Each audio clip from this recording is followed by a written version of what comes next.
हमारे साथ मृतक सौरभ के भाई बबलू हैं, जिन्होंने पुलिस में कंप्लेंट की और उसके बाद पुलिस एक्शन में आई और इस पूरे मामले का खुलासा हुआ। बबलू, क्या कहेंगे, किस तरीके से आपको आशंका हुई और कब आप गए पुलिस के पास? मैं यहाँ से अपने गेट पे आया और मैं अपने बच्चे को खिला रहा था गोदी में।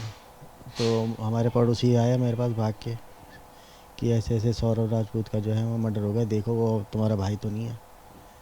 तो मैं मम्मी को बताया और सीधा बाहर निकला और बोल रहा हूँ कि भैया ये स्कूटी दो, मैं जरा देख के आऊँ, ऐसे ऐसे बोल रहे हैं। मैं सीधा उनकी स्कूटी ली और वो कह रहे कि भाई मैं भी चलूँगा साथ में। तो वो भी मेरे को लेके और सीधा वहाँ वहीं पहुँच गए। वहाँ पे गली में पहुँचते में देखा यहाँ तो बहुत भीड़ लग रही है। मैं थोड़ा आगे गया तो सौरभ के दोस्त मिले वहाँ। तो उन्होंने बोला कि भैया क्या हुआ।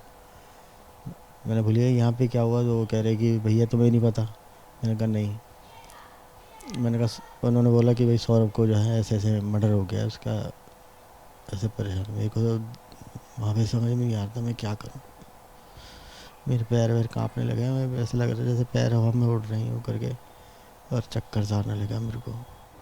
बबलू, आपसे ये जानना चाहेंगे कि पुलिस ने आपको बताया कि आपके भाई की हत्या हो गई, या आपने पुलिस में जाकर के जो शिकायत की उसके बाद पुलिस को पता चला कि ये हत्या हुई और उसके बाद जांच हुई तो ये सारी कड़ियां खुल के नजर आई?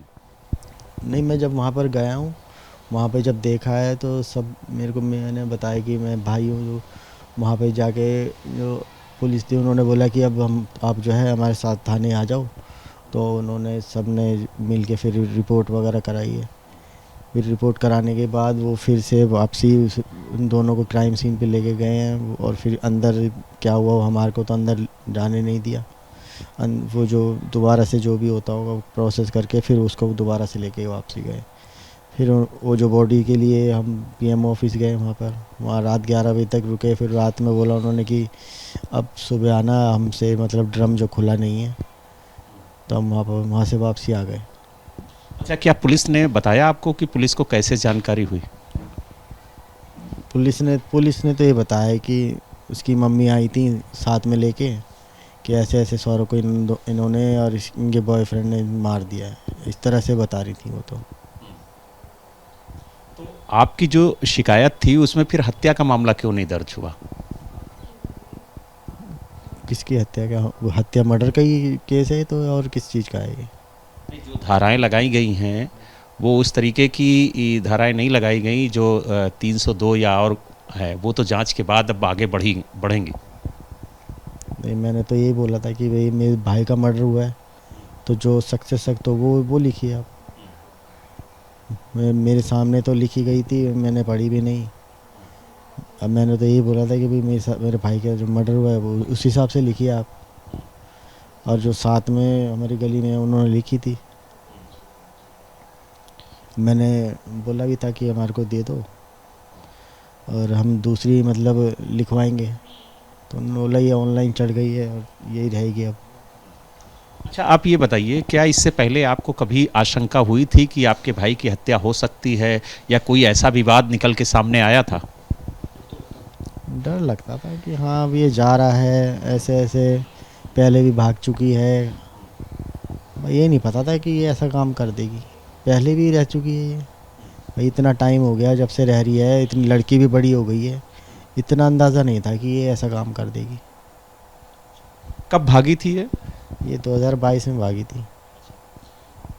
पुलिस की जांच में ये भी निकल के सामने आया है कि 2021 में सौरभ ने खुद ही तलाक का केस किया था और उसके बाद ये लगातार 2022 में करा था। 2022 में करा था इन्होंने, जब ये भाग गई थी। इसके फादर ही गए थे साथ में सौरभ के, शुभी के। तो उन्होंने ही रिपोर्ट करवाई थी और उसके 10 दिन बाद पुलिस ही इसको लेके आई थी गाज़ियाबाद से। तो आपको क्या लगता है, ये भी बताया जा रहा है कि काफ़ी पैसा लेकर के सौरभ आया था और यहाँ मकान खरीदने की बात कर रहा था? मैं ये कहना चाहूँगा इस मामले में कि मेरे भाई जो भी लाया था उसकी पूरी तरह से उसके अकाउंट डिटेल की सबकी जांच होनी चाहिए, और जो भी हुआ है उसके ऊपर सही से कार्रवाई हो। अच्छा, क्या आपको लगता है कि इस हत्याकांड में और भी कोई शामिल हो सकता है? मैं ये तो कहना चाह रहा हूँ कि इसके ऊपर सही से जांच करिए ना, आपकी कौन कौन है कौन कौन नहीं है, आप जो है सही से सबको चेक करेंगे। For exclusive and insightful videos, subscribe to our new channel ABP Live Premium.